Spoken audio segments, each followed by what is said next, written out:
Every time we do this, I hate it. You want some cheese with that wine, mister? That's Dr. Mister to you, sister. Well, that's double doctor, triple master sister to you, pal. I'm not your pal, friend. I'm not your friend, buddy. I'm not your buddy, pal! Please, can we all please stop yelling? I hate compressing. I hate this entire process. But look, let's just do it, you know? We're all here. We survived the dive. I brought some chewing gum. Let's just drink some water and get this done. That's why you're the chairman, Llama. Always the diplomat. Can I have some gum? No, you can't have any. It's mine. Can I have some? Yes. Can I have a piece? Sure. Oh, may I? Certainly.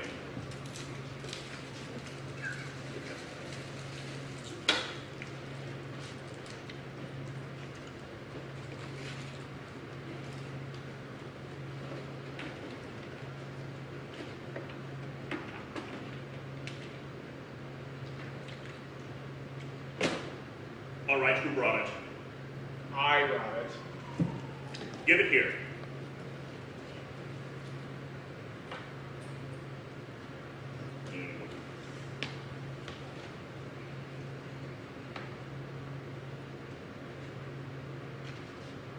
O dread Lord Pulitzer, behold we, the Council of Six, bring this sacrifice of time, energy, and blood.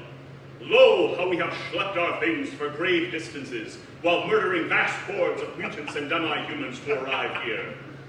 We beseech your favor in evaluating the scripts for drama this year. Render unto us, your uncomprehending servitors, your lauded wisdom, and noble judgment upon these works, which are more than likely all mediocre shows. We ask you to let us distill your unholy wisdom before we become, as you, eternally dead. As disco! So mote it be. Did he show up? Nope, still just a skull. Nuts. One of these years. So did everyone read the script? You effing normal. No one reads the scripts. No one has time or ability to read these things in advance. That's why we have these meetings, so we don't all have to read the horror show that literature has necrotized into. More importantly, did we all get a play? I did. I did. I did, for sure. For reals. You, Gloria? I have something. I'm not sure if it qualifies as theater, but yes, I've gotten something. Okay. So look, I don't want to have to gather and stuff, so can we all just agree to do our script presentations within the time allotments, avoid bloodshed if at all possible, and stick to the plan? Because we only have so much food, 2 hours of air, and limited patience. And then we have to spend weeks and weeks decompressing. So, to determine the order, I have brought a die. Ah, there you have it. Sandwich, are you ready to present? I'd rather not. Oh, here we go. How can you not be ready to present? I don't want to go first. That's fine. I will just roll again then.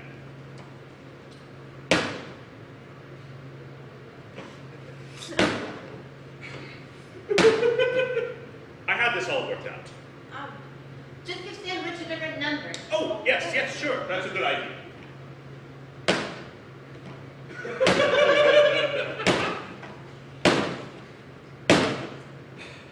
The die is broken.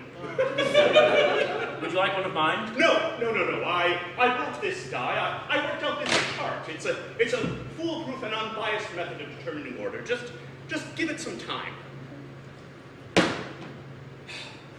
I will go. Maybe Pulitzer wants to hear Sandwich first. If ghosts could affect dice, I'd be living in my own space castle by now. No, I'm prepared to go. I had just hoped to have gone first, is all. Or hoped to have not gone first. I don't understand. Are you rolling again if it is you then? No, it has been Sandwich each time. You really should go, Sandwich. I just don't feel ready. Well, what do you mean? I don't have a PowerPoint. Oh! see how they make fun of me for not knowing how? It's a 21st century technology, Sandwich. They teach it in the womb. How can you not know how to PowerPoint? You're a goddamn doctor of theater. I don't know, okay? I just can't PP worth a damn. Just go already. We're already over a bunch of time and air consumption. I also lost all my notes. Oh, Jesus pooped, you know? So where You are really we need though? to get your act together, Matt. Hey, guys, look. It's not my fault, okay? I mean, there were these ninja. I mean, this all-star team of jetpack ninja came down from the sky on silent jetpacks. I didn't even know those existed until I was being showered in shuriken. Look at this. Oh, you don't know anything.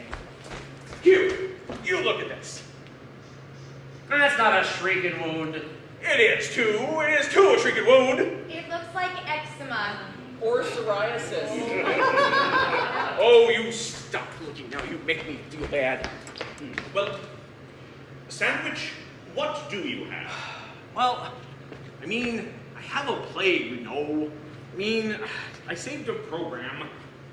Can I see that?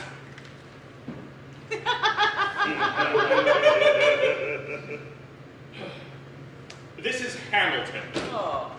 Again. God damn you, Sandwich! God damn you! Another Hamilton year? You're a real embarrassment, Sandwich! Guys, I don't know what the problem is. I thought it was an original musical play. A play can't win more than once. Read the effing website. Online makes me anxious. Please, Llama, you've got to say something here. Yes, Dr. Llama, enforce some quorum. Please don't kill me! No one's going to kill anyone, Sandwich. Pressure sickness manifests itself in many difficult ways. First off, let me say that no one here appreciates more the time and commitment that you have put forth before this board. However, this is the 10th or so time that you have shown up with what appears to be the same playbill for Hamilton, claiming that your things were stolen by ninja. We all know that there is a ninja problem out there. You don't need to explain that to any of us. However, you may consider this a warning. If you don't show up next year with an original play, we will be forced to remove you from this board. I will send you a written warning by email later. In the meantime, is there anything you can tell us as to why the script is deserving of your nomination? Do I have to? I think it would be a nice gesture. I was gonna thank you for the warning, but now I'm just angry that you're giving him a chance to go. What are we doing here, Llama? I don't want to hear about Hamilton again. More. Okay, look. So there's this guy. No! Please, no, please! No singing or rapping, please. So little oxygen to be spent on Hamilton. This is hell. This is what hell is like. Okay, look. So there's this guy, Alexander Hamilton, and he's like in the Revolution, right? I mean, like he's born of a whore and a pirate of the Caribbean, and there's this hurricane that comes and destroys his town and kills his mom. And then he moves to New York City, and the girls sing like, "It's the greatest city in the world! It's the greatest city in the world!" Oh, and he's there to go to college, and he wants to do it in 2 years because he heard this dude face Aaron Burr did it. So he finds him, they hang out, and comes to find out they're all revolutionaries. Like American revolutionaries, you dig? This time I thought this shit was made up, but no! Like Washington is there, Jefferson, and they have rap battles, and it is just off the chain. I think that's their term they use in reference to the revolution, off the chain. Dope sexy stuff.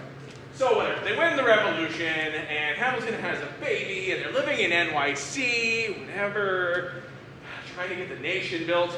But there's this friction between Jefferson and Hamilton as to the leveraging of states' rights versus the national debt, I think.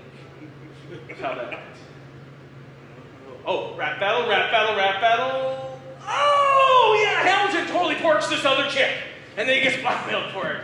and then that gets found out. And rather than bury it, he publishes a bunch of articles about it, and that doesn't go well. And then he resigns in disgrace. And then his son is killed in a pistol duel, and then he himself is killed in a pistol duel. Spoiler alert. And then everyone sings because they're sad that Hamilton's dead, and everyone is like, Eliza, I wrote myself back to the narrative. Eliza.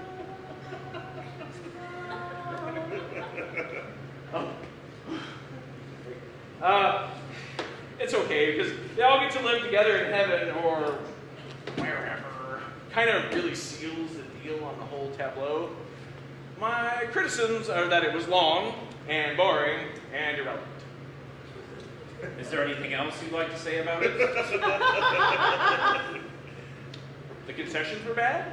It was very hot, and the ushers were poorly armed. Any other important points? Did I mention it was long? Yes. And boring. Yes. But good, you know. The production value was lacking, and I'm pretty sure the performers were slaves. What? Well, not slaves, but not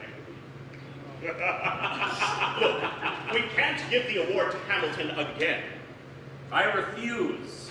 We must have a consensus, or there will be no award. And then... And then what? What? The scary ghost of Joseph Pulitzer returns and drags us to super hell? One of you roped me into glorious Steiner Mark III. I didn't rope you into anything, Lois. You knew drama was a dangerous game when you started playing. I only hope that you have a play worth a damn, because all I've got is some lunatic stinker they keep faxing from space. Faxing? Yes, faxing. On rice paper. We're feeding it to the people of a nearby village.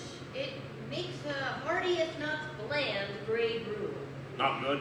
Oh no. No, it's not even drama, probably. I'm on the fence. Wait, space? I thought we only accepted American plays. They are astronauts. Well, there you go.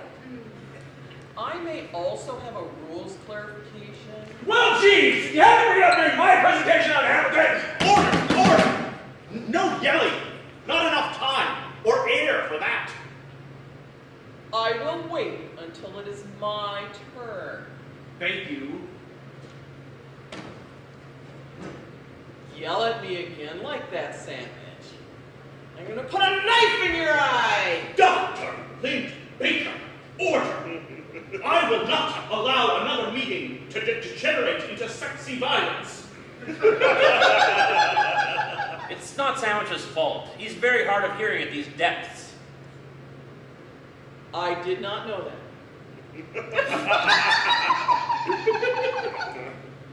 I will yell. I'm gonna kill you, sandwich! I'm going to! Protect me! Are we sure Hamilton can't be nominated again? None of that! I might vote Hamilton over this stinker. Order! Law and order! Boring! I am not a violent person! I'm a calm person, responding to a violent world.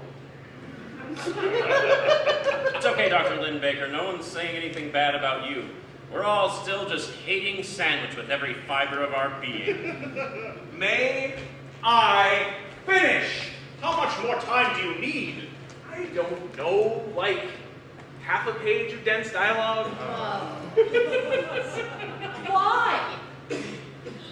I swear, I'll be glad when I'm dead and don't have to do the stupid board anymore. Please, let's just let this clown tell us about whatever he needs to tell us about, and then we can all move on to what we hope will be our first original play of the evening. Thank you. Finally, my thoughts on Hamilton. This Lin-Manuel Miranda dude-face goes out of his way to talk about immigrants as a singular enclave, but the story of humanity is the story of immigration. As a single people in Mother Africa, we spread outward thus across the globe. We are always moving for one reason or another, from place to place, town to town, nation to nation, across the illusion of lines on a globe without borders. So yeah, immigration, yay! But also, the immigration to the United States could be seen, more accurately, as the genocide of its indigenous peoples. Europeans discovered America 20,000 years after the indigenous inhabitants. If only one of the millions of people, divided amongst thousands of thriving cultures, had developed a reliable flag. Miranda calls it an American musical. But who's America? Not Native American, not African American, not even female American. Nothing in depth. It is all just reflected off of Hamilton, who himself is a questionable hero.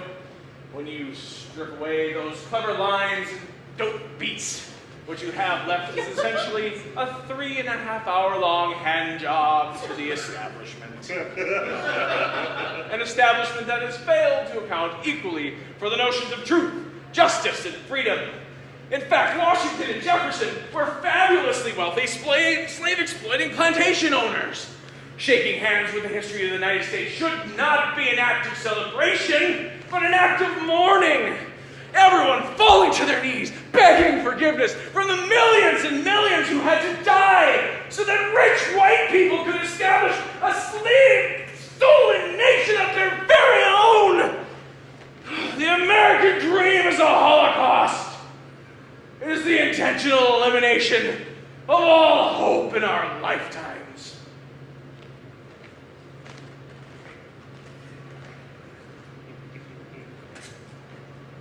But still a fun musical, and I plan to vote for it.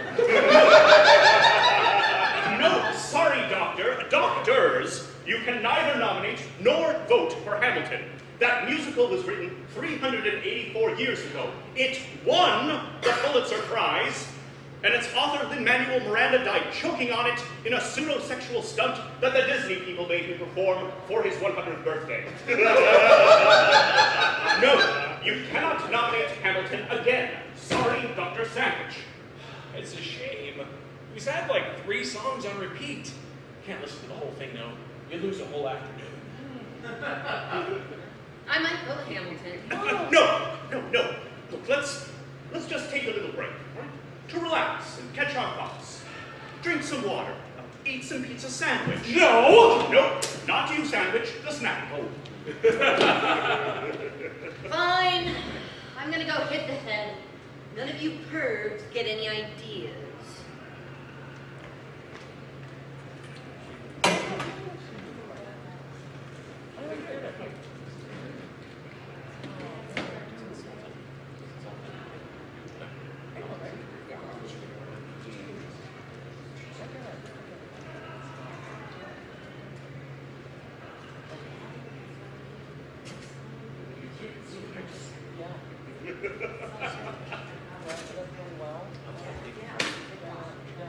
Reusing the gums should add for sustainability.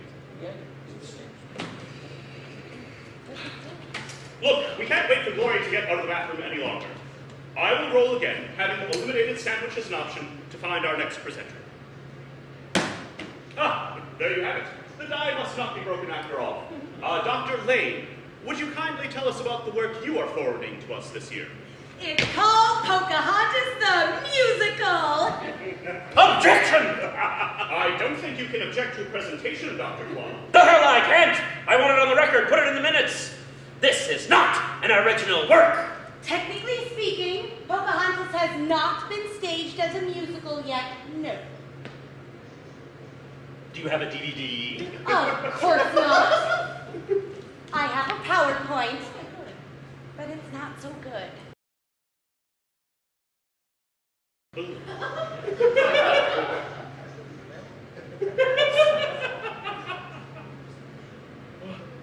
What's wrong with Pocahontas? Who is that? Well, Dr. Sandwich, she was a cartoon created by Disney in 1995. Ah! Don't you shelter him from this, you tell him the truth! His poor, gentle mind. Is there no hand soap? Ah, crumbs. I was supposed to have brought some, but then I forgot. Great. Well, I guess we're all getting pink-eyed then. Please have a seat. We have just begun Dr. Liend's presentation on Pocahontas the musical. Oh, no. No. You aren't suggesting a Disney musical as your thing, are you, Lois? It's what I found, you know. It's what's out there. Everyone clings to Disney like some sad, stained, colorful blanket. I don't like our world. I just have to live here. Is there anything historically accurate about it? It's about a cartoon. You don't have to do a PP, it's fine. Well, I'll just summarize the plot for you all then. Oh, can we skip that too? Yeah. We may have to have it summarized. I will check the rules. I want to know more about Pocahontas. Indigenous American woman finds love and friendship being discovered by European boyfriend and friends. What the crap, lady? What are you even saying? I'm not familiar with this story. I can make it short. Oh. Okay, so in 1607, the Susan Constant leaves from London with John Smith, who's setting sail for the New World. Meanwhile, Pocahontas is troubled by her impending marriage to Kocoum, who, while dreamy in his own right, isn't very mentally engaging. She commiserates with her two best friends, Miko, who's a raccoon, and Flint, who's a hummingbird. They take it upon themselves to consult with her grandmother, who's a tree. Grandmother Willow gives her a present and explains that the Europeans are coming. Indeed, they do arrive and start tearing down forests to build homes. One thing leads to another, and somehow Pocahontas falls in love with John Smith or something, and saves his life by putting her head below her father's war club. Everybody sings! I am certain things went great for Indigenous Americans following the events of this picture. Did it have any indigenous performers? No, it was all performed in red face. Oh, nuts to that. Unacceptable. Are you quite done ruining the Pulitzer Prize in drama by dragging it through the gutter till it dies of shame and exposure? Really, Lois? Why? I tried to see other things. I didn't like watching it. You think I like seeing corporately appropriated culture? You think I like being a part of this board? It has been a massive waste of time. What the hell use is an honorary doctorate from Columbia University? I didn't even get a piece of paper, just a text message. Not even the fancy robes, none of it. And for what? To be forced to sit through this Disney trash? I don't like it. I find it repulsive. Well, tell us about that then. What? How it repulses me? Yeah. Your job is to convince us as to the value of the work, so was it trash?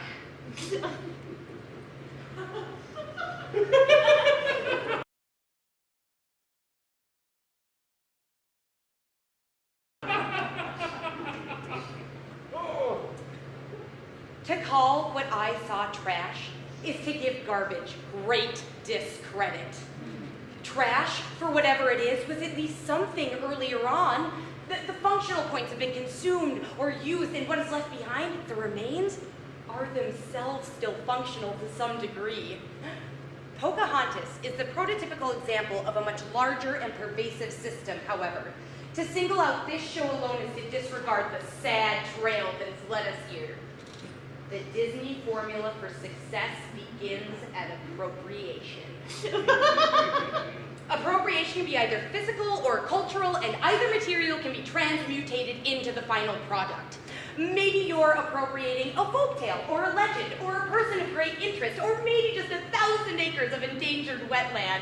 It doesn't matter what it was, because the process of Disneyfication will remove any singular attribute or value as a part of the process. Great works of art and culture go in, but they do not come out. Commodification is the next step in the process. Every decision and determination must be considered by the benchmark of profit.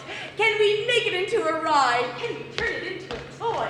How much will the DVD run for? How successful will the sequel be? Will people really stand in line for 3 hours for this bullshit? Questions of morality or consent or future implications are crushed. A step in this process is the removal of anything controversial or unique or complicated, rounding off the jagged edges of plot and substance so that swallowing the pill tastes like nothing at all. At the helm of this venture is free market capitalism in its most glorious and functional avatar. Regurgitation is the final step. Continue recycling story and theme and regurgitate for profit. Repeat. Appropriate. Commodify. Regurgitate. Appropriate. Commodify. Regurgitate. Are you a patch of endangered forest? Appropriate. Commodify. Regurgitate.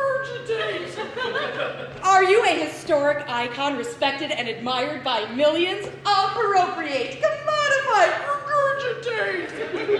Are you a 12-year-old Native American girl who spent her youth exploited and kidnapped only to die at the age of 20? Well, we'll appropriate that story, turn you into a 17-year-old white person, and make it all about how you can't find a boyfriend. Hundreds of years after that, we'll turn that into a sad musical performed by bored, racist hillbillies. Did they puppeteer a dead raccoon in for the live one? It's the only interesting thing I saw. Is that it? Can I be done? That's fine. Discussions. I want this show removed from the list of all possible entries and forever. We stop the cycle of appropriation here and now. Here's where we make our stand, as placing this work beneath our mission to find relevant, well-constructed, meaningful pieces of drama. I move we do that. I don't think we can do that.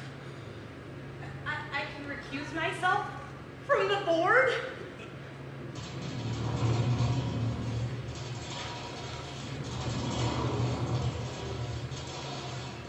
Do not suggest such things. There must always be a board of 6. No more, no less. Don't anger the skull. Well, what then? What am I supposed to do here? How is it that this is the only show you saw this year? I am busy, okay? It is dangerous everywhere, and I am busy. Those seem like lame excuses. I'm sorry, Vicki. I'm sorry I can't meet your artistic standards.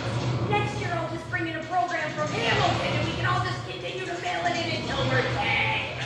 This is my fault. I thought she was cool, you know? I should never have involved you. That is it. That is the last straw. You condescending wench.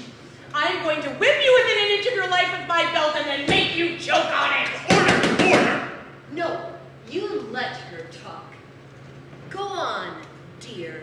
Don't you effing dear me, you lizard person. You smell like mummy farts. Ooh. Did you pick that wicked bird up at the playground, little girl? I've been called worse by my nanny. I'm just getting warmed up. I'm just giving you the low blows for you to lower your guard, and then I'm going to strike you down with magic! Order! Order! There will be no magic here! Stop gathering! Don't do that. I'm with the mom on this one. Please, no magic. I'll turn you into a platypus! Oh, what the hell, Lane? You've lost it, you know? I swear by all the gods I will, I'll turn you into a platypus! That's impossible, dear. There's no such thing as magic. Oh! What is that? Is holy water? Close. Oh, man. It tastes like nothing. Why would you taste that? It got in my mouth. What is that? Oh, here. Got some on this. Let me look it up. Get off of me! I can clean myself on my own. What was that, Lane? Oh, this? Just a few ounces of the most powerful dark shine acid I've ever saved as a weapon.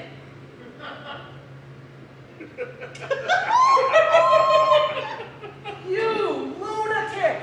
Her mind will never take it! Did you say dark-side acid, you fiend? I did. I bought it from some Satanists upstate. What have you done? What is this dark acid? Darkshine. It's bad business. I wouldn't know. I never touched the stuff, but they say this batch turns you into animals. For you, Gloria, I choose the platypus. What did I do to you to make you hate me like this? Look at us. This is not success. This is almost getting murdered for a prize that means nothing. Here we are, miles below the waters of New York City Memorial Bay, sifting through this nonsense to find what? Literature? Don't make me laugh. Don't make me sad. Lol. I have not done acid before. Is it like smoking crack and such? What is acid? It's a drug sandwich, a hallucinogen. They make it deep underground under black lights. Regular light destroys the compounds they attempt to synthesize. The people who make it don't care because they've been blinded by a different acid. Well, it's a part of their obedience to Satan or whatever.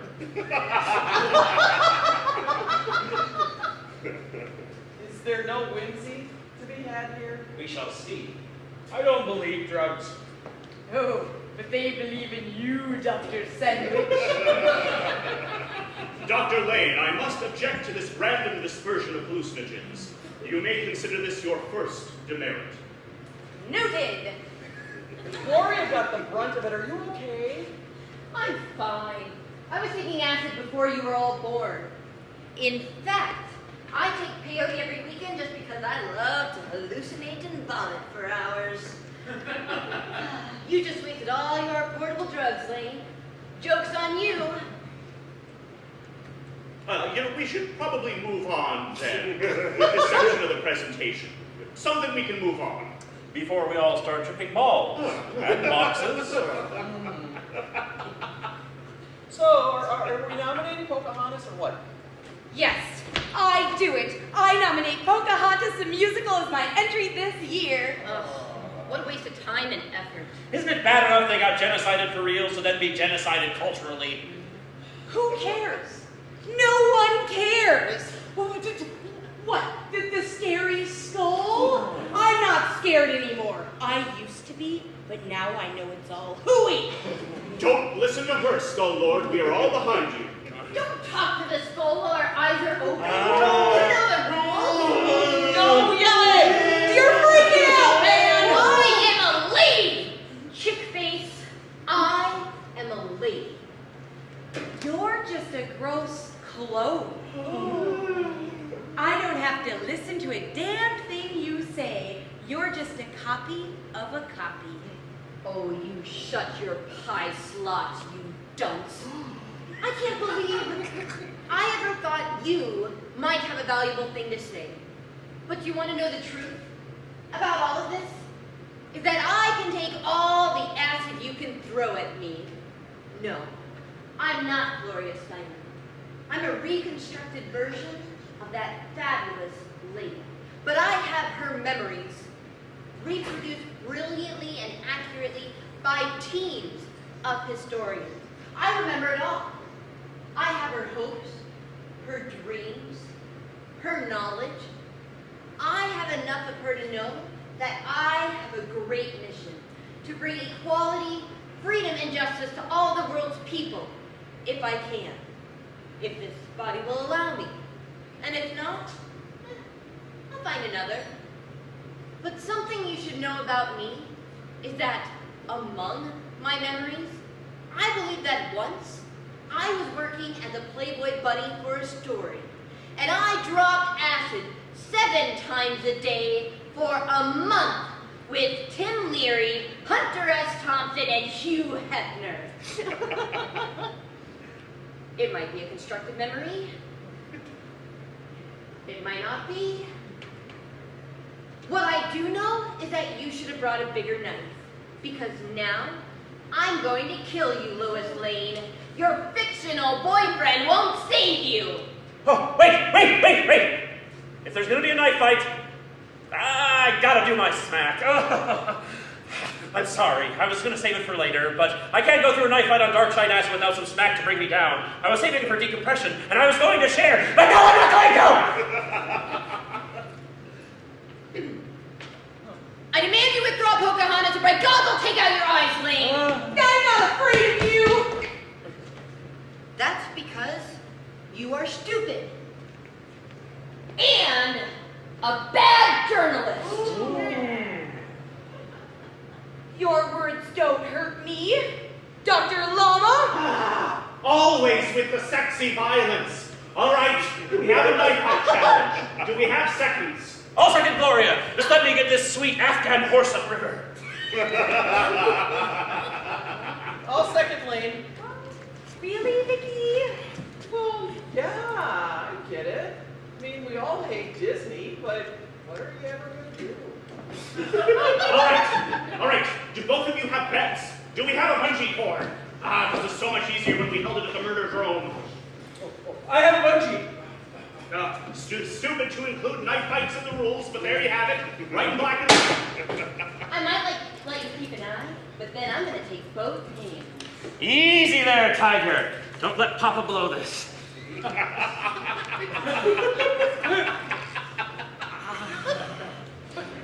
Okay. Wait, before we do this. Yeah, don't lose your lady dick now, Louis. No, Gloria. I just wanted to tell you. Yes.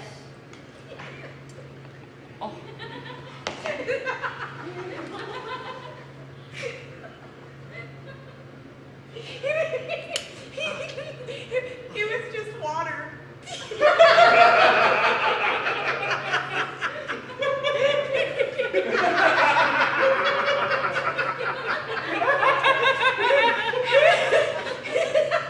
What? It was just water. I just threw some water on you. It probably had some of my spit in it. Huh. Well, game on then. Yeah? Yeah, I'm angrier now. I thought I was gonna get into a knife fight on acid. Now, I'm just gonna kill some dumb beaver. What was that about not being acid? Oh man. Did you just take all those drugs? Maybe. What a useless second. All right, sandwich. Is the bungee secure? Combatants ready? Begin.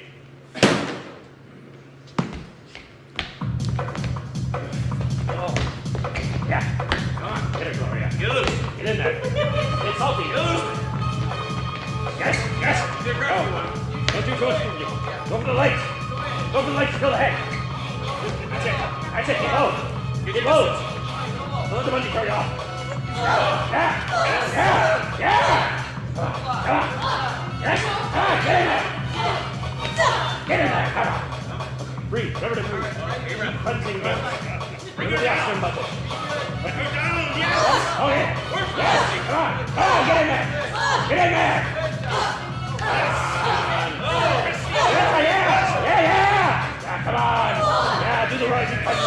Do it. Come on. This is just a prom lady's turn. Come on, say goodbye. Oh.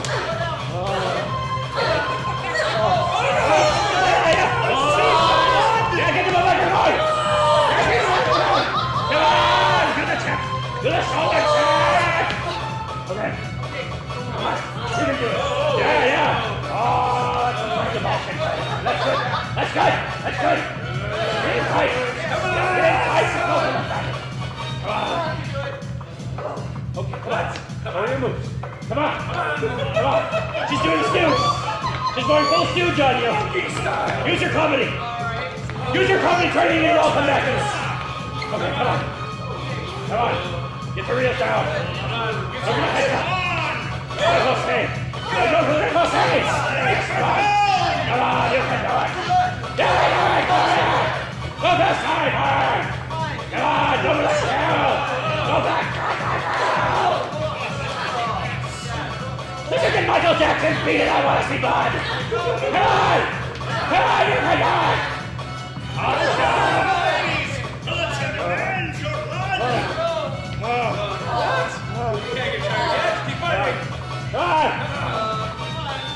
Give me the bloody shamrock! The bloody shamrock is over the eyes! Take a breath.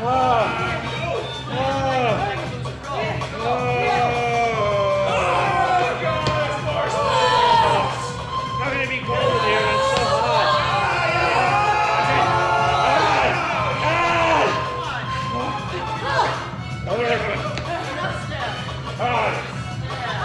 Stop pussyfooting around!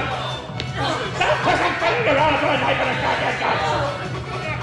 This is the safest function in the mission! God. This is hard. With so little oxygen. I agree. This is so dumb. Oh, you. I yield. Bring it in, you. I'm sorry, ladies, but under the terms of the duello, one of you must draw blood.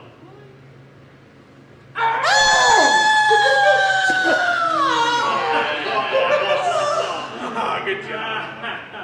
There. Now, any of you please call me Glory again, and I'll gut you like a rough fish. For real.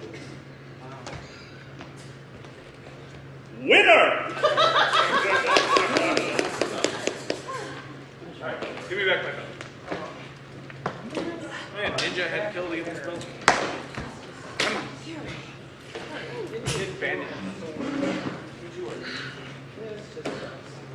Slowest knife.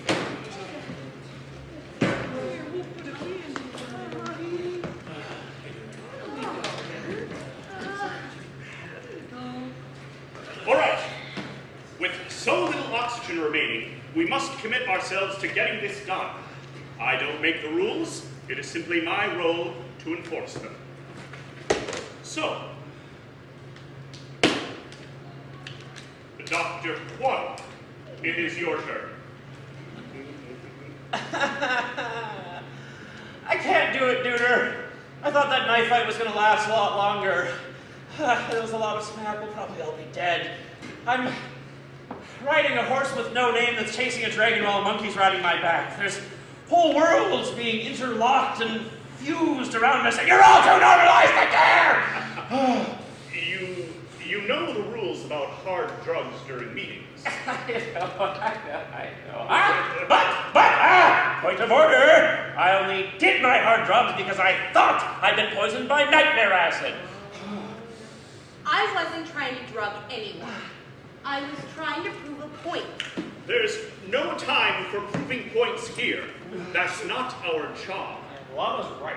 Shut up, silence, you normal! You didn't even bring a play! Are you unable to go? You know, you do your show, Llama. I'm sure your show will level me right out.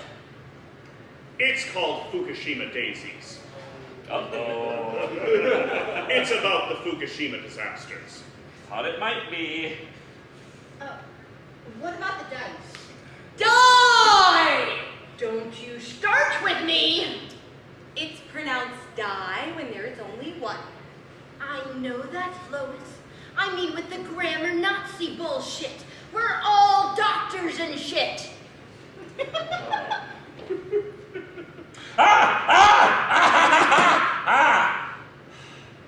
I would remind the chair of the doing someone a solid amendment. Dr. Agent Dr. Quaddle is correct. My presentation will then be recorded as doing him a solid, with all rights and clarifiers thereof and by. You're doing a good job, Llama. You're a good chair. Thank you, Dr. Liend Baker. I appreciate that. Behold my power point!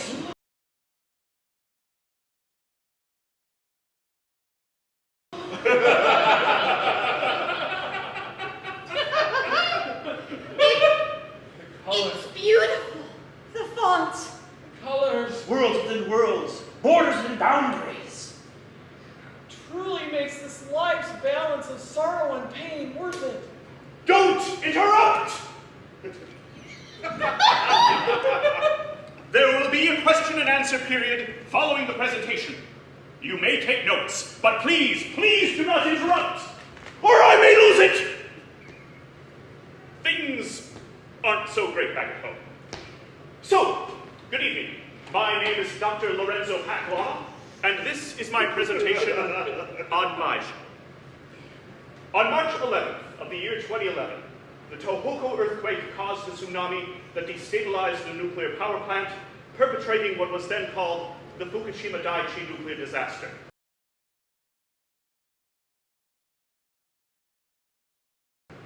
Efforts to contain the meltdown, the worst nuclear disaster since the Chernobyl incident, proved marginal at best. Water, used to cool the fissile material, was pumped off and stored in massive containment tanks while a frozen soil landfill was being constructed.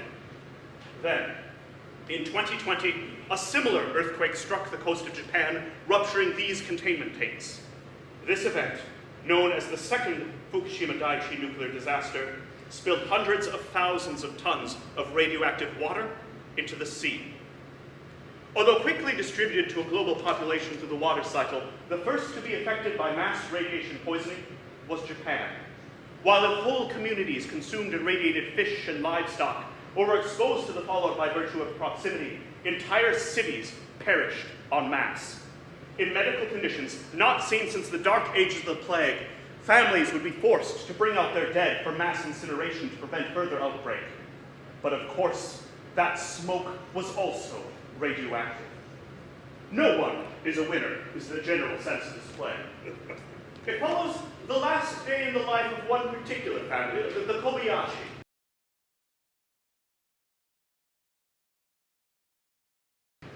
Haruto Kobayashi is the father, a programmer for Nintendo who's a family man first and a super nerd a close second. His wife, Yuna, is a talented guitarist who works both as a studio musician and fronts for her own band, their daughter. Their daughter, Yume, is home from college, having almost completed her coursework in aquatic biology. And their son, Ryo, is set to graduate and wants nothing more than to be an astronaut. The play takes place over 3 acts, over which the family becomes more and more stricken with radiation sickness. The family is all aware of their impending fate, all of them being well-informed, well-educated individuals, but this knowledge is unable to get them out of the containment zone. Efforts to escape the containment zone are met with execution. The government has been forced to become swift and concise in their response to those irreparably stricken with radiation sickness. The response is termination. These decisions, it is explained by Haruto, are all made from deep underground. There, the most precious of cultural treasures have been secreted away so that subsequent generations might know something of their lost people. Throughout the work, cultural aspects are juxtaposed against Western and globalization-related influences. It is artistically and tastefully presented with an aesthetic understanding of dramaturgy, craft, and audience. These elements combine to display a tragic and bittersweet farewell to humanity's lost innocence. The climax of the piece and the source of the title relate to a discovery that is made by Yume, who at this point has been burned and broken terribly by the late stages of radiation sickness. She comes in from the garden with a daisy that has grown compound eyes.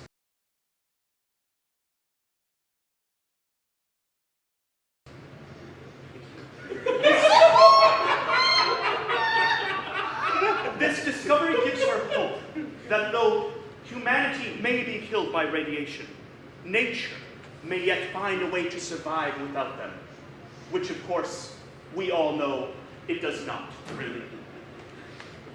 Sort of, but not for reals. Anyways, I give it a B- certified fresh. It was well worth my time and effort to travel to rural Georgia to catch the premiere. Wait. Georgia? Yes, rural Georgia. Something's going on here. This doesn't feel right. Don't interrupt! Sorry. It's okay. We will now have a question and answer period. Who wrote it? His name is Enos McMurphy. That doesn't sound very Japanese. No, the author is not Japanese. Well, that's weird. I don't see why that must be weird. Well, you don't have to be Japanese to write about Japan. No, I know that, but you know it would help. I mean, all those people are dead, you know? They didn't get a chance to write a play about it. Well, maybe they did, but I'll be damned if I go looking for it. Ah! Enos. Yes? Rhymes with penis. Yes. He's a Klan Nazi. Oh, what? He's an effing Klan Nazi. Oh, for real, Nazi? But I thought that the last veterans of the Second Civil War died a century ago. They did, except for Enos. I hate that asshat. There's no way I'm voting for that pig effer. Oh, please. We cannot allow our personal prejudice to cloud our objective appraisal of the work. Well, you might not be able to, but I sure as hell can. I'm a moral humanist. I bet the audience loved it. Did the audience love it? Well, A bunch of Japanese dying of radiation poisoning. I bet they were masturbating in the aisles. the audience doesn't matter either. Their reaction is meaningless. It is all about literature. The script is what we're here to judge. Not the author, not the audience. But we don't read the scripts. So if the author is a terrible racist, writing a terrible piece that culturally exploits the deaths of millions and millions of people, and is benefiting from the amusement it's instilling in other terrible racists, is that what we want to allow to happen? They're all terrible racists. Every one of them. That is what it is like. It isn't about who is or who isn't a racist. It's about who can write well. This is not helping me wrestle the monkey dragon. So, this is the point where I will field questions. You already opened it up. That's why we're talking about this racist a-hole author. Poop. I don't know what to tell you. What happened to the radiation? Oh, it's everywhere. What? Oh, yes. We've simply become inured to it because of the process of natural selection, weeding out those countless billions we've left behind. Well, that's a downer of a sequel. Indeed. Did they perform it in yellowface? I'm sure I don't know what you mean. You know what I mean. That racist-ass Charlie Chan, Jerry Lewis bullshit where everyone puts on a butt-ton of eye makeup and squints a lot and loses our R's and calls that being Asian. I sat through too many tired, old, casually racist productions of the Mikado to be willing to sign up on some sad barnyard, late to Pearl Harbor pity party.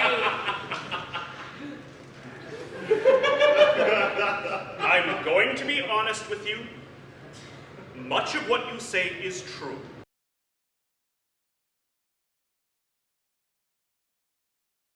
We have all sat through an all-white production of the Mikado. All of us. We wouldn't be here if people still didn't have access to that sad, boring, terrible piece of cultural appropriation. But, on the other hand, how are we supposed to expose people to cultures different than their own, if not through the dramaturgy and the craft of a competent theatrical undertaking? If we are only to be white people, talking to each other about white people, about stuff that white people do, then how are we supposed to learn about new people and their cultures, if not through almost comically crass and oftentimes insulting impersonation? You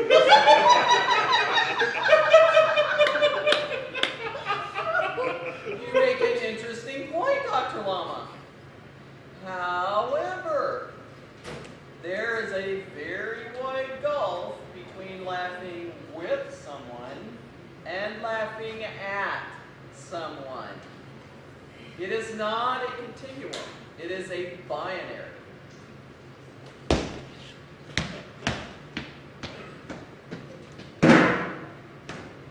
Fudge! Don't vote for it then. Are you saying you're not endorsing your own play? It's gonna be another deadlock Hamilton year. Fukushima daisies. And these daisies have eyes, you say? Compound eyes, yes. Were those a thing? I don't know. I doubt it very much. So, would you consider this a fantastic Fantasia? More of a tragicomedy. You call everything a tragicomedy. That is because most things in imitating life incorporate elements of both comedy and tragedy. It is the meeting of the masks, the yin-yang Janus. What's going on?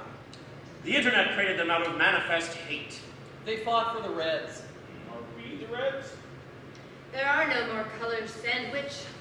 We're all just a dead gray. So wait, what are our options so far? Hamilton! Shut up with that! Pocahontas the musical. No. Whatever in this, Fukushima daisies. I might end up voting for Pocahontas. I like hummingbirds. This is like the dream I have of drowning in pig shit. That would be the worst. Pig shit is the worst. No, my play is the worst. I would rather eat a pig shit sandwich than read it again. I hope you have something. Well, I'm not sure if mine is literature. Ooh, this might be the year we all get dragged to hell. A more likely scenario is simply imploding us. I've never imploded before. How about yours? Is your play any good? Well, it has stuff in it. Are you confident in voting for it? Oh, sure, yeah. I mean, it's better than this trash. Oh, good. I mean, I can go if you're ready, unless we'd all like to take a break to vape and poop, unless, of course, Gloria clogged the toilet again this year. Don't start with me, Hugh. I'll put your teeth so far down your throat, you'll have to clench your butt cheeks to eat corn. Joke's on you, I don't eat corn. Joke's on you, I do. And I totally clogged the chemical toilet with my massive poop. Order, TMI. Oh, you Nancys need to get day jobs instead of interrogating me about my poops. All right, we will now take a 10-minute break to relax and collect our thoughts. I brought candy and amphetamines for those who are cool. Yay! But not Sandwich, because he can't hold his shit. Well, there you go.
Dr. Quad, it is your turn.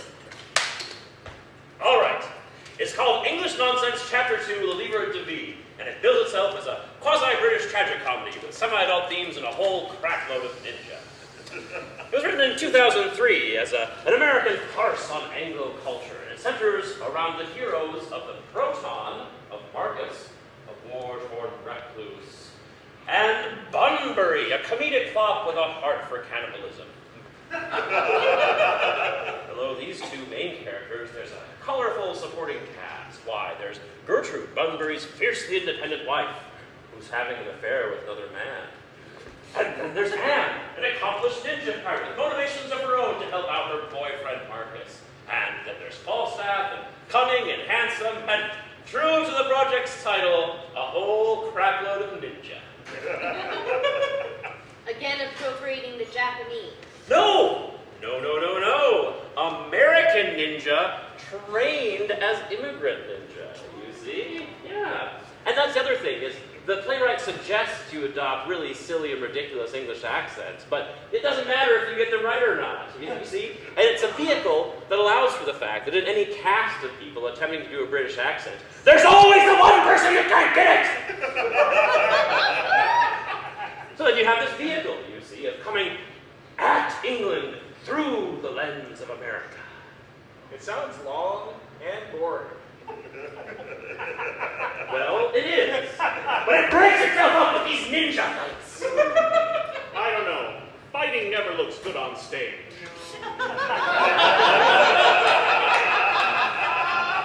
Yeah, fighting is Phil's job now.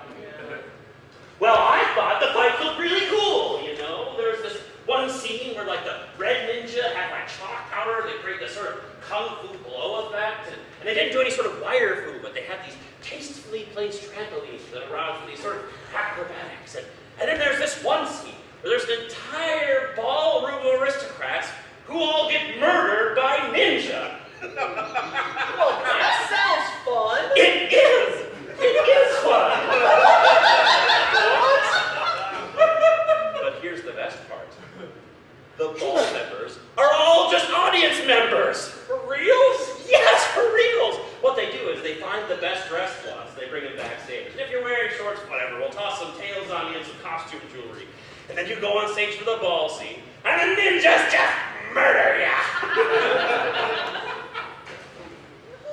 No, not for reals, Dr. Sandwich. They're merely acting. That doesn't sound like theater. Well, it seemed like theater to me. It sounds like a performance art. What's the difference? Oh, there is plenty of a difference. Well, I know that, but I'm not sure you do. Oh, I do! I do! Order. Let's keep on track. So anyway, the entire plot revolves around gaining possession of this book, the Book of Life, Le Livre de Vie.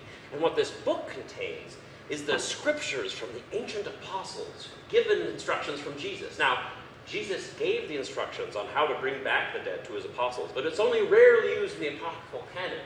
But our antagonist, Friar Lawrence, is attempting to gain possession of this book, to bring back Kaiser Wilhelm II to life, and reboot the Great War.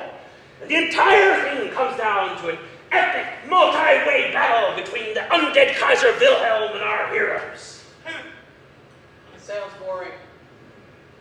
Well, it's no Lady Windermere's fan, but what the F is, you know? How many ninja were there? I don't know, I'd say about 25? And did they have shuriken? Oh, yeah. Yeah, lots of shuriken. Were they wearing red, white, and blue? Yes, they were! Sandwich, did you see this play? No! Those were the ninja I was talking about! Do you have a shuriken? Yeah, I do. They were handing it out to kids in the lobby.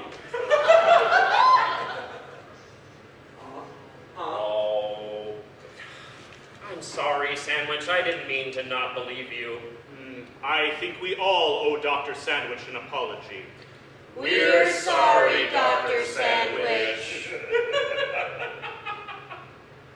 Thank you. That means a lot to me, team. So, Dr. Sandwich, did you write this play? Oh no, I couldn't think of things like ninjas wearing colors. Well, it's good of you not to lie. Who's the author then?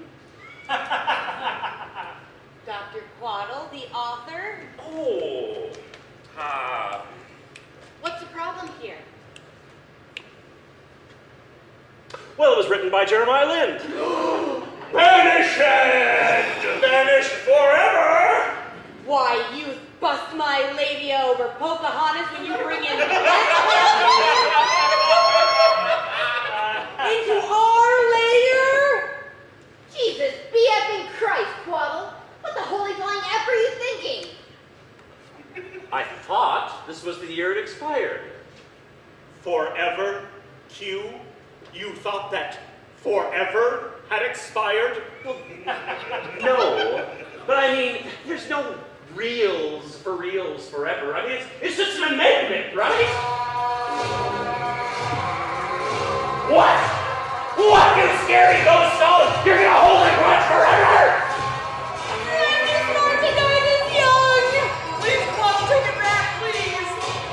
Forever banished! Twaddle recant. Withdraw the Liend piece.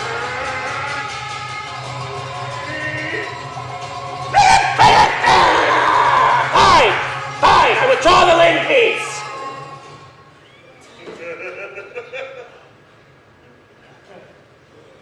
You're all lucky that I didn't want to go to hell today, or we'd all be in a handbasket by now.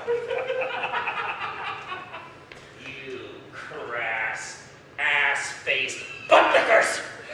Oh, how I loathe you with your breeding and your educations. I never got my for reals doctorate. Did you know that? No, it was always in the tradition of the Q, just to impersonate a dentist. Gold teeth removed for free, regular teeth at costs are lower. Seemed like a good way to get people to open their mouth in a compromising position. Memories. Oh, I know what you're talking about. Memories. Oh, like, what about that one memory where I saved the entire planet from extraplanetary invasion? What about that interesting shit that nobody paid me for? Memories. Cats.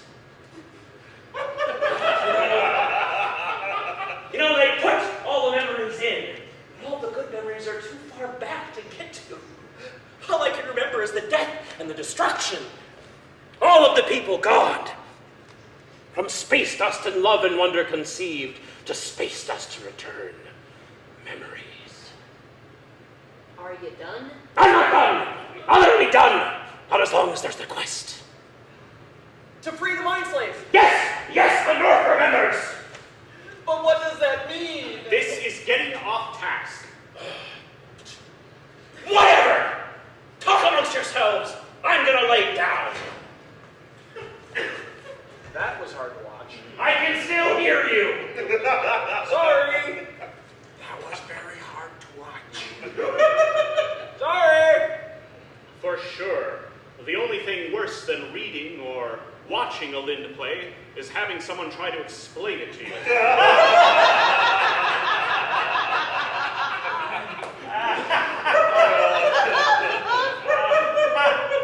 So plebeian and trite.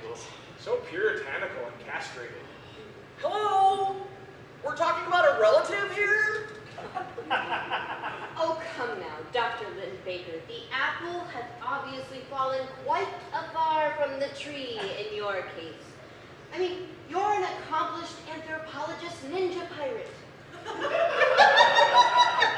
Your publishing career is exceeded only by your kill count. But Jeremiah Liend? No. He died financially and artistically destitute Nancy Pants. He didn't have the sand to pack the seats, and so he left his orphans penniless beggars. You have risen to your accomplishments despite this tragedy, not because of them. No, we're just saying there's a reason someone created a forever plus 1 day clause to our rules, and that reason is your great-grandpa, who is really only great in this title. This must be especially hard for Quaddle, being reconstituted from him. Yes, it is! Thank you! I can still hear you. It is! What a terrible, boring person. Do we all need another bathroom break? To cry? Are we all taking deep but shallow breaths? Well, my breath has become somewhat erratic and panicked. Well, you might have a heart condition. No, who I think it's just an anxiety attack, I get them often. Oh, I'm sorry. Well, I'm sure being pressurized doesn't help. Are we almost done voting for Hamilton again this year? No! We cannot vote for that fabulous hip opera. Again, I'm done explaining, Sandwich. Oh, whatever, Llama. You said you were voting for it. Well, I'm not necessarily above throwing away my shot in this case. So it would seem. We might end up deadlocking with an illegal Hamilton vote. In which case we may be drawn into hell? Ah! There is no hell! This is all just one experiment created by sadistic Columbia researchers. We're not even supposed to be here. Society was meant to collapse. Look at what we're doing here. Look at how inane is this. We're evaluating the literary value of something that is meant to be performed. How stupid is that? Our results are as ridiculous as our deliberation. You know, the best new play will probably never be seen this year. The only reason we have these plays is because we allowed ourselves to be exposed to them. Like smallpox. Thank you, Dr. Quaddle. We needed that.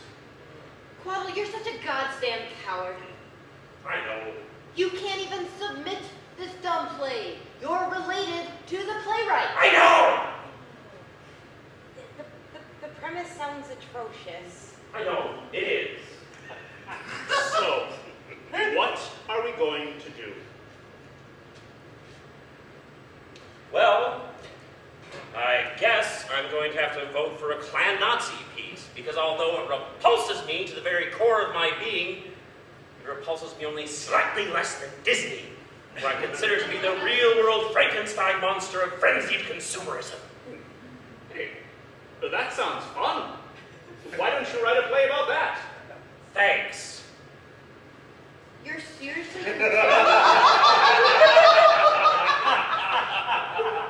You're seriously considering voting for Fukushima Daisies? Well, I mean, Birth of a Nation still gets trotted out as a revolutionary piece. You know, maybe history will forgive us. I can't vote for Pocahontas. I have indigenous family members and an ongoing respect for their genocide. Guys, look! We still have 2 plays! Dr. Sandwich is correct. Does anyone need to poop in the already clogged toilet? My eyes itch. Yeah, mine too. Oh, so do mine. Pink eye and me without my drops. Don't take it too personally, Q. It's not that the board has any unified or vindictive ill will against Jeremiah Liend. It's just that he is forever banished. Our hands are tied. I understand. Well, don't cry about it or anything. I'm not crying about it, just don't look at me! Yeah, come on, team. Let's look away. I'll find the die.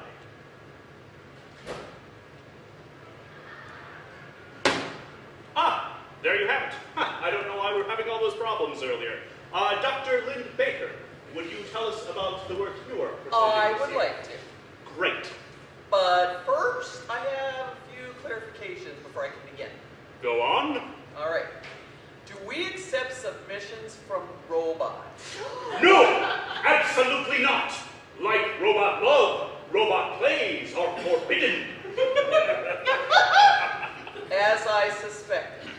But do we accept submissions from cyborgs? Oh, here we go.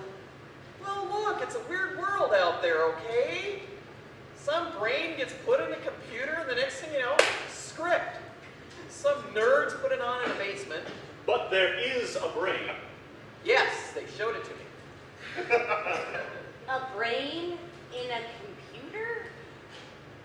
Well, a few brains, but they pointed out which one produced the play. Human problems, is that it? That is the title, yes.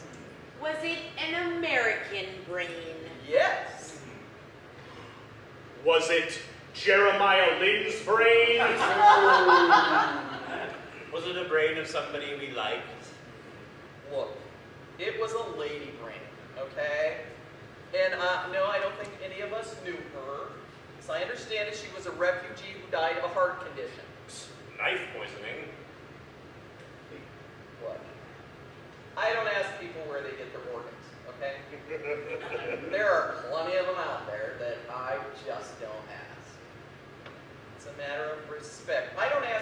you got all that heroin, or where he got all his gum.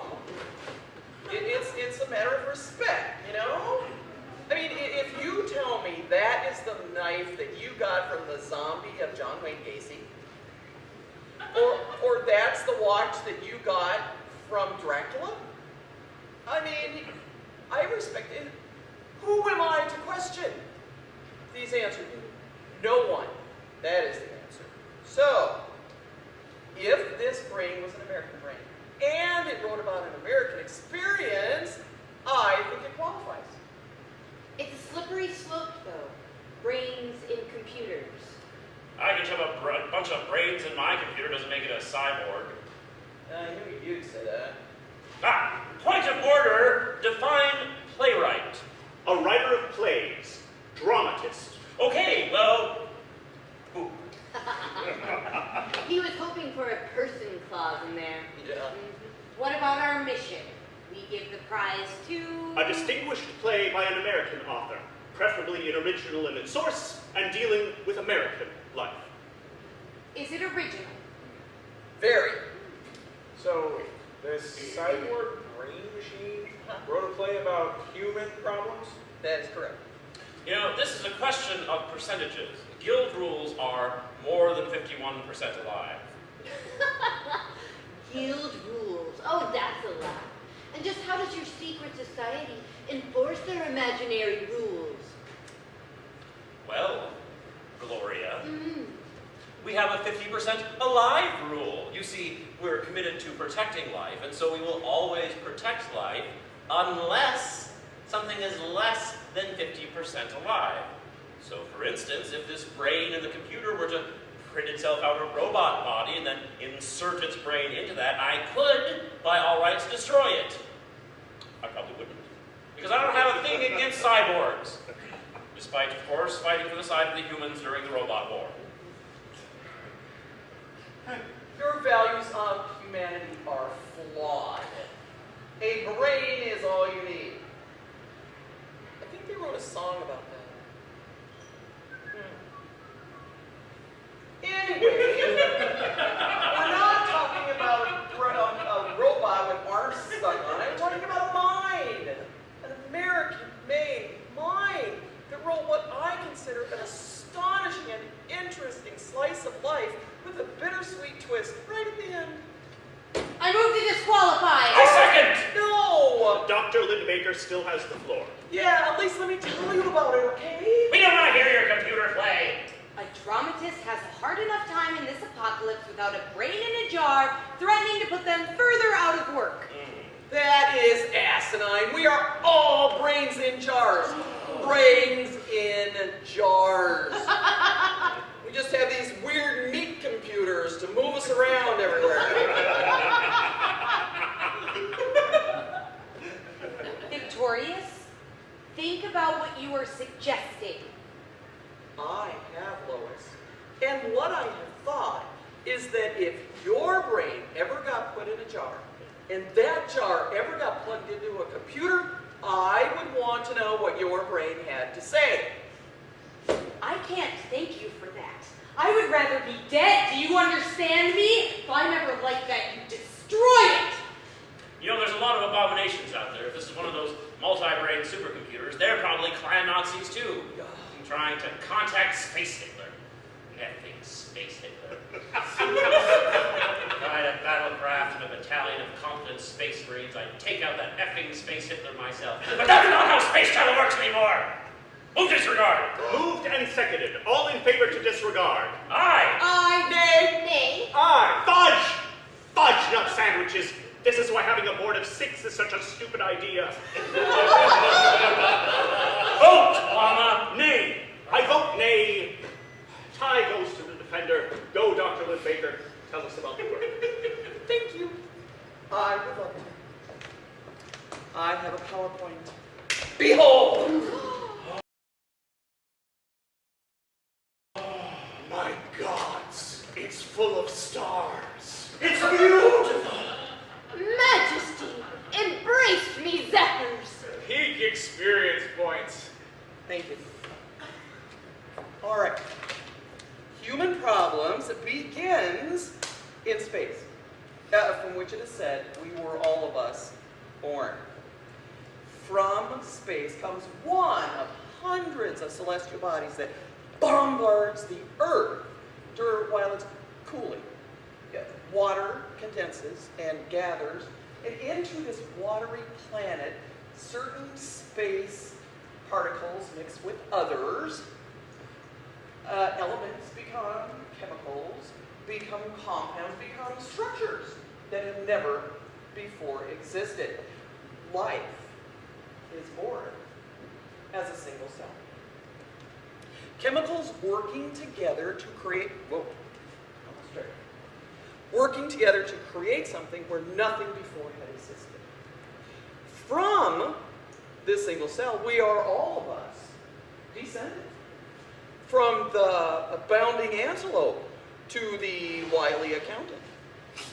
From the blue whale to the white-collar marketing director. From the sea anemone to the duck hunter. Yeah. And from this one cell that would become trillions. Trillions upon trillions. The creation of life from nothing is the first of the human problems. Because humans had not existed before this to have problems. Okay. So this is an important point to begin our introduction. Now, a massive leap forward in time from abiogenesis of 4 billion years ago to a scant 200,000 years from the present finds us in East Africa, where anatomically modern humans have risen to prominence. Now, at this time, the problems that faced humans was the nature all around them. Animals, meaner and deadlier than themselves, were everywhere.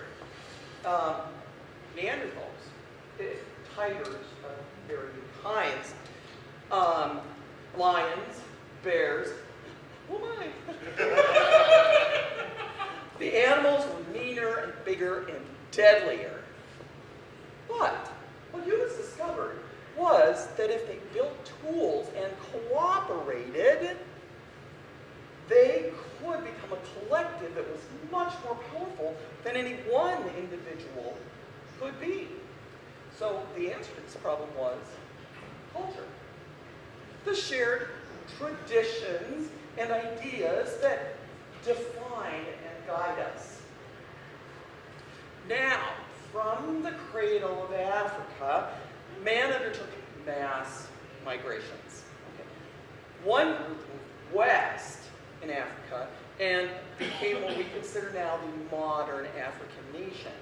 Another group went north to the Red Sea and lived as beachcombers for thousands of years, until one of that group moved west toward India. Now, upon arriving in India, all life on Earth was threatened by the eruption of the Toba supervolcano. Now, this was an extinction-level event that reduced the population on Earth down to as few as 2,000 people. This is defined as the second human problem. Now, the survivors built civilization out of the ashes, even as others continued east over land bridges and glaciers that changed over generations. So then, about 50 to 20,000 years ago, the first group arrived on what would later be called North America and produced societies of their own. Now, we leap forward to 1492. Now, this chapter begins to present the most pervasive problem to humans. Other humans. Beginning with the arrival of Christopher Columbus, peoples separated by 20,000 1,000 years of independent development collided, and the result was nothing short of genocide.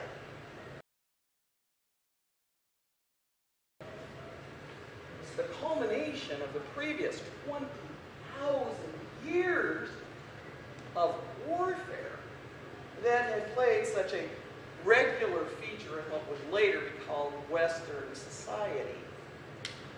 Now, Eastern society, by contrast, had been defined by warfare of a marginally different nature, peppered with its own colorful brand of warlords and despots.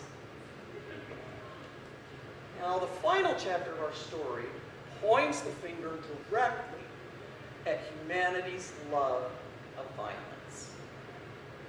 Now, whether heroic or romantic or glorified, violence of varying kinds has interwoven into every corner of humanity's tapestry. Now, the weapons change, but the violence remains the same. And where there is violence, bigotry, slavery, and death will follow. But to end on a hopeful note, the piece suggests a second robot war, which should minimize any further bloodshed.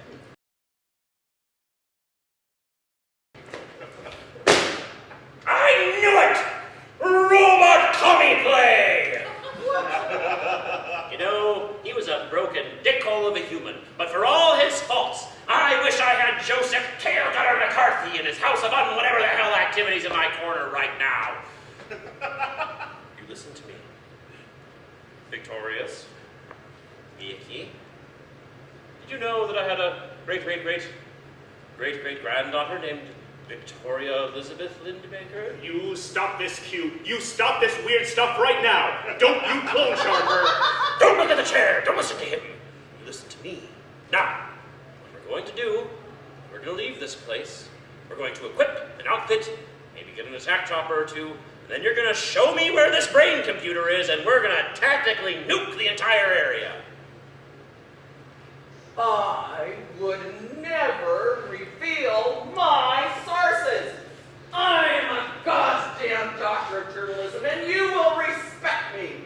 Even if you don't respect this marvelous play that I brought you, you will respect me for surviving that robot hellscape to bring you this very interesting piece. And furthermore, as per our charter, we cannot murder a playwright because of their submission. Disqualified as robot propaganda. I mean, this computer knows what it's doing. I mean, look at us all. Miles underwater, free from any sort of backup, poorly armed, and... Oh my God. The manuscript. Yes? Give it to me. Why? Damn it! Vicki, you listen to your great-great-grandma Jill! You're a damn fine journalist, kid, but you're a lousy robot hunter! Where's he going? He's headed to the emergency airlock. What? No, why? What is he doing? He didn't decompress. He's gonna drown. Oh no! Prepare for shockwave! Oh my God!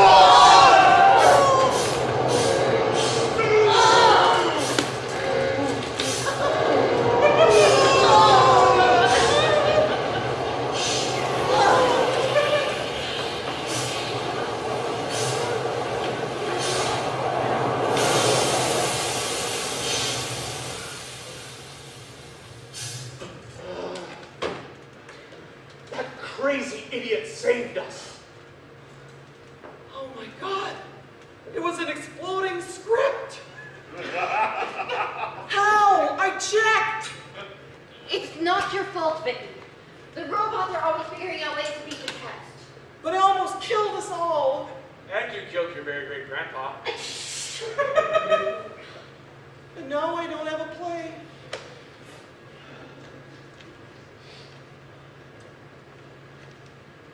Here.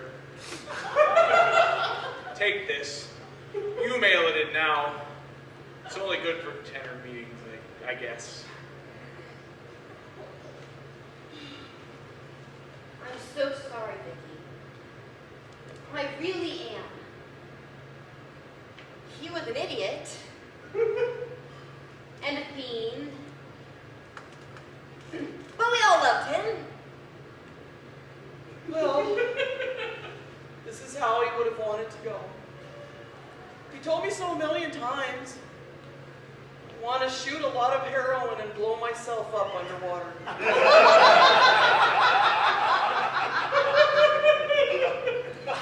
I never understood until now.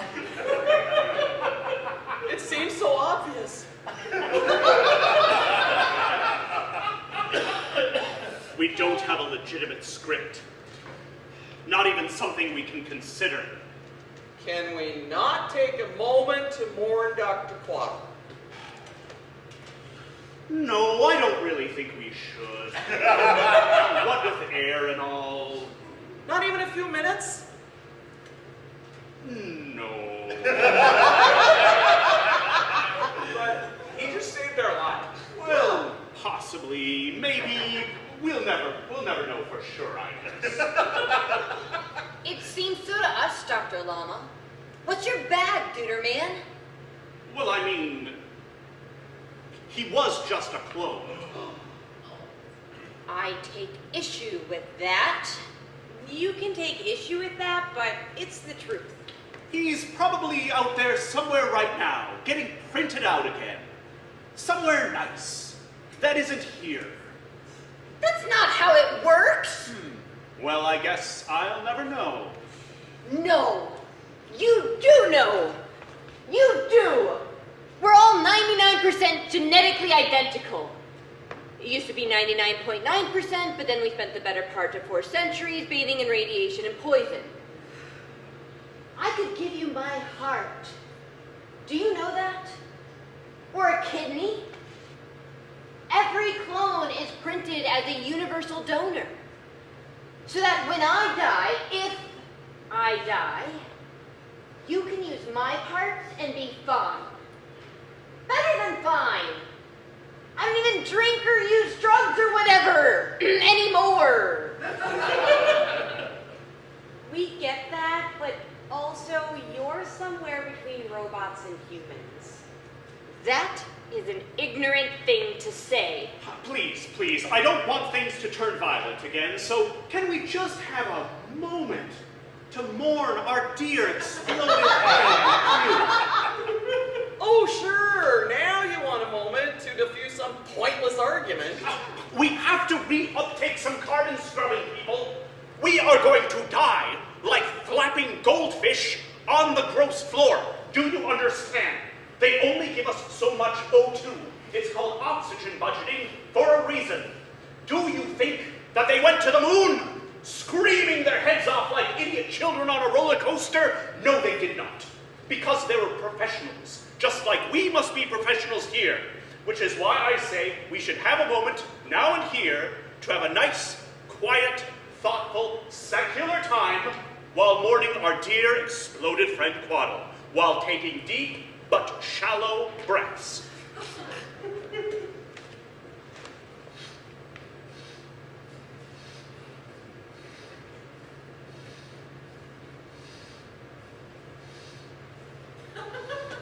You ingrates aren't seriously praying for me, are you? Dr. Quaddle!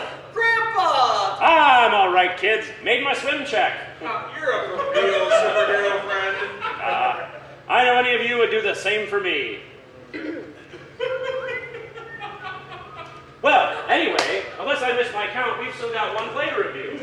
I don't know if it's a play. I will roll. Wait, Llama, you don't have to roll. There's only one possible result. I will roll anyway. Llama, why not just let Gloria go? Please just let me do this. Fine, fine. Ha-ha! 6! Go, Gloria, you are our last presenter. Then we can vote and, go decompress, or get dragged to hell, or whatever. Hell can't be any worse than this lousy gig. We'll see. So, what play did you bring? This probably isn't theater. We've heard you say that a few times, I feel. Probably performance art or literary masturbation. What's it called? I'll answer that. But first, I'd like you to answer a few questions for me. I mean, I don't think we have time, do we, with the oxygen and what have you? But I think these are important questions. I mean, if it's okay with Dr. Lama. I guess so. I've pretty much given up all hope by now anyways. Getting dizzy. Go on, then. How are you dry? What do you mean? I mean beyond the impossible task of swimming out of the shockwave, when you walked in here, you were dry like a desert. I dry quickly. The doctor has a good point. Why are you dry? Are you really? I guess we were all just happy about not being blown up. Things just don't check out. Please, this is not an inquisition. No time. No, but we're going to be trapped here for a few weeks while we decompress, smelling one another's gross bodies and poop farts. So, I think it's important to know who we're getting into that situation with. Oh, poop! You got me. Would you like the long, sad, boring explanation or the short, terse, best explanation? I'll take this second. Time clone suicide agent. That's the answer. I told you there's a longer, sadder, boringer answer. But that would probably cut into our time. I don't know. Time clone suicide agents doesn't seem like the best answer. Oh, a band name, perhaps. But I guess I feel there should be some qualifiers and classifiers around that little chestnut of information. You know, it's all sad in the time clone robot war. People are blown up and exploded every second of every day. How did they get down here? So, you know the upright base case that you were all giving me such a hassle about to the mini-sub? But of course.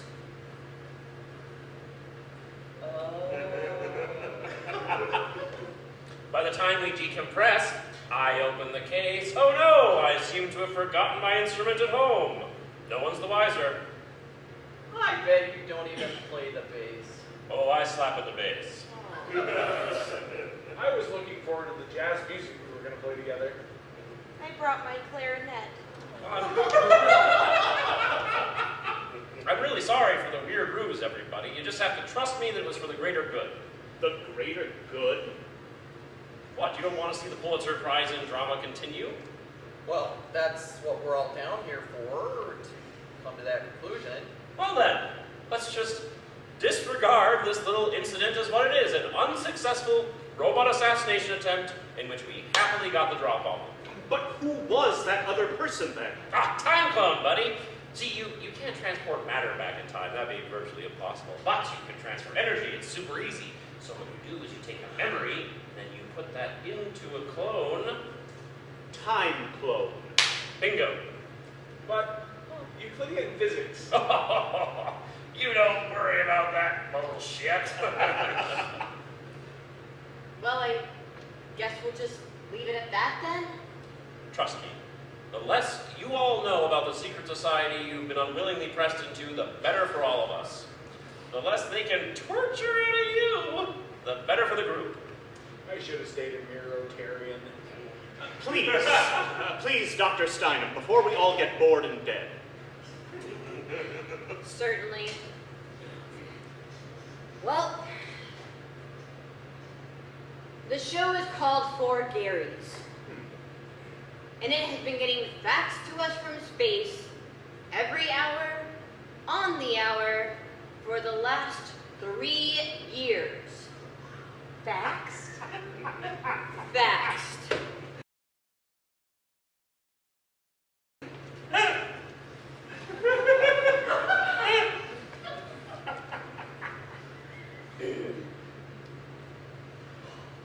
The source of the fax is the communication support platform for a world-class spacecraft that left Earth during the system exodus.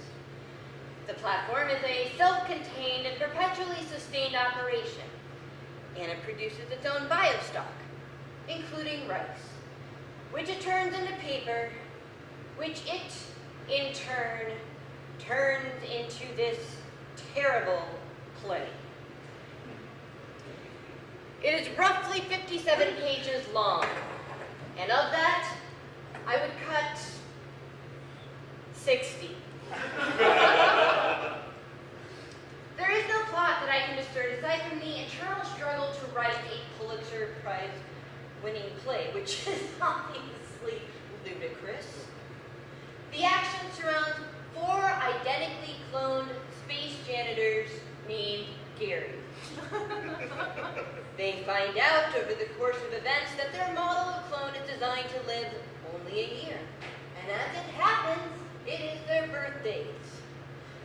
One of them dies from either cobra poisoning, or an allergic reaction, or from 4 wallets being forced into their mouth. None of that is made clear. Nothing is made clear. It is all terse, confused non sequiturs for page after page, hour after hour, occasionally peppering vulgarities in the forms of swears or poop jokes. Oh, they poop into a bag and force an audience member to buy it and then eat it. Oh. Yeah, I wish I was making this all up, but I am not. I read it once, mostly. I watched a performance that they sent as well. It is free and on the internet, and the performance was just as confusing. Men wearing ski masks moving around creepy and crudely constructed puppets. I had to play with my phone while watching the video, you know? My phone hasn't worked in 20 years. I just needed something else to watch other than that weird nonsense. Oh. It is an hour and 45 minutes long, but it feels like infinity times 2. That is 2 sideways 8s multiplied. I wish I could have done literally any other thing with the time I wasted on this train wreck. It is why the threat of hell no longer scares me. I know what hell is, and it is having to read this fucking script over and over and over and over and over and over and over and over until you no longer understand what form, function, and meaning have to do with anything, until your brain is just a pudding of Garys. All just staring with their dead eyes. Those ducks, those poor effing ducks, you know? Not even a cheap laugh. Not worth the cheap laugh. I give it a 0 out of 100%. And recommend that we put Gary, and Gary on the list of forever banned playwrights. Say, Dr. Steiner, you know how rare it is that we bring out the black ball. This piece of trash is not drama. It's some sort of anti-Brechtian claptrap. The authors don't even know who Brecht is. You know, they don't know anything about anything. They have an entire monologue of how to make a suicide bag. But the joke is, you don't have that back there as an option. If I would have, I probably would have killed myself rather than watch that show. The only thing that has been worse has been trying to explain it to all of you. It does sound bad. It is! It is bad. I saw it. What? I saw it. How? As you said, free and on the interweb. And? I liked it. What? How? Well, it's different. In that it was worse than everything else, perhaps? Different isn't valuable. Different is what Minnesotans call something they detest. Did anyone else see this possible piece of trash? I did. Really? Yeah, for reals. The whole thing? Mostly, hey,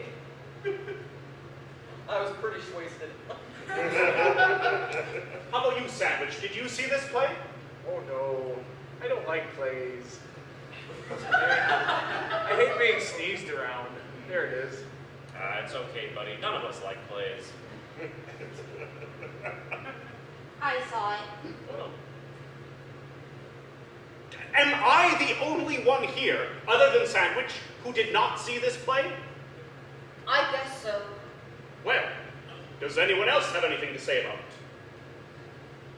Well, I laughed at least once. It's good for a cheap laugh or two. Yeah. it's free That is nice. Yeah. and on the interweb. I didn't have to go to a gross theater and get sneezed on by some dirty kid. Yes, thank you, exactly. I liked it better than Death of a Salesman. I can't believe what I'm hearing. Here I am trying to uphold some sense of dignity, order, and decorum. A standard of some kind for us to cling to. I'm trying to put the Gearys on the blacklist, and you are all apparently telling me that this stupid piece of trash is worth a couple cheap laughs? Is that worth throwing the last vestige of civilization to the dogs over? Well, a few cheap laughs. Oh wait, I totally zoned out. What did you say? It's the air. We're gonna have to call it soon. Blacklist! I doubt we have time for the black ball, Dr. Stein. This is an outrage! You have a moment to issue your closing remarks. Well, I never have I been so disappointed in humanity. And I have seen some fucked up shit, kids. I mean, I thought seeing the women of sub-Saharan Africa having their genitals mutilated was the worst thing I would see. But then, I saw the poor, mutated children of Fallujah and the subsequent years of war and famine. I have seen the corpse piles burning at night. And I have heard the tactical nuclear deployments at dawn. But never have I ever been so disappointed as I am now in this moment in human history. To think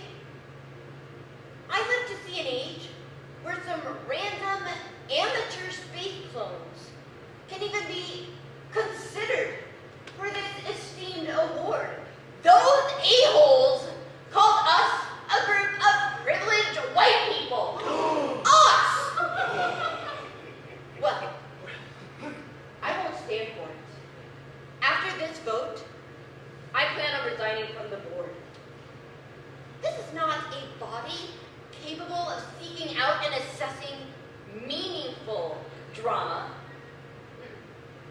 It is a pack of drug fiends trying to get some cheap credit.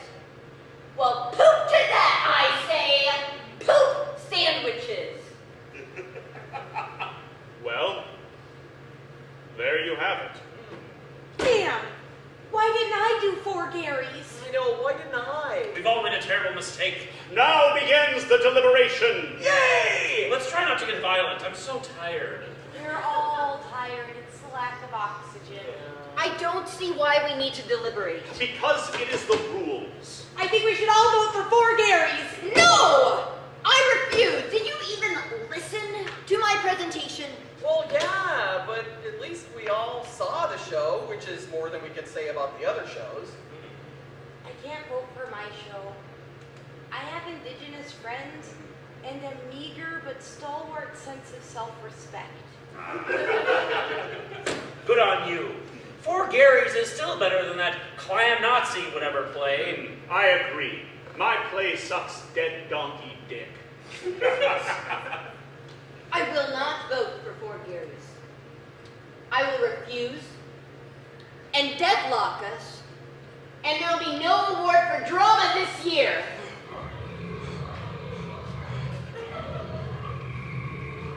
Gloria!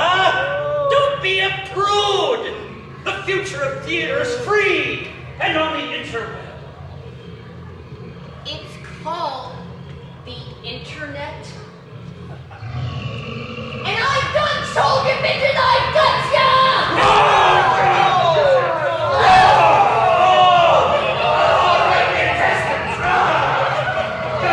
Order! I must protest this sexy violence! The hair!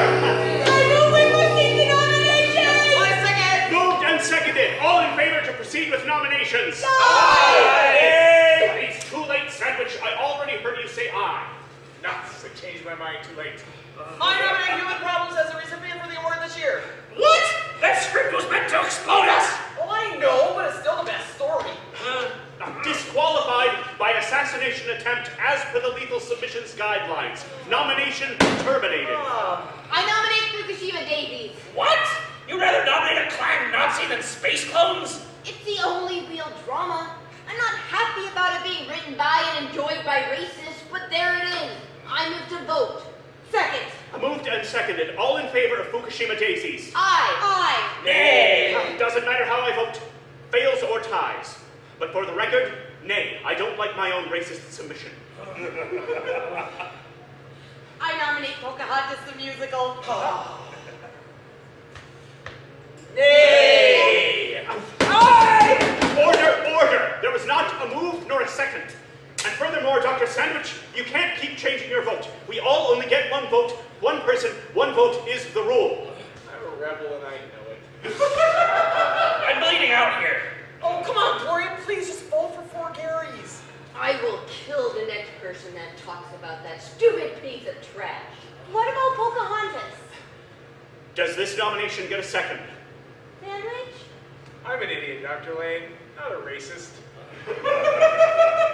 But to all of this. Oh no! We have to decide on something, people. How long? The warning maxim is a 2-minute warning to get to the decompression chamber.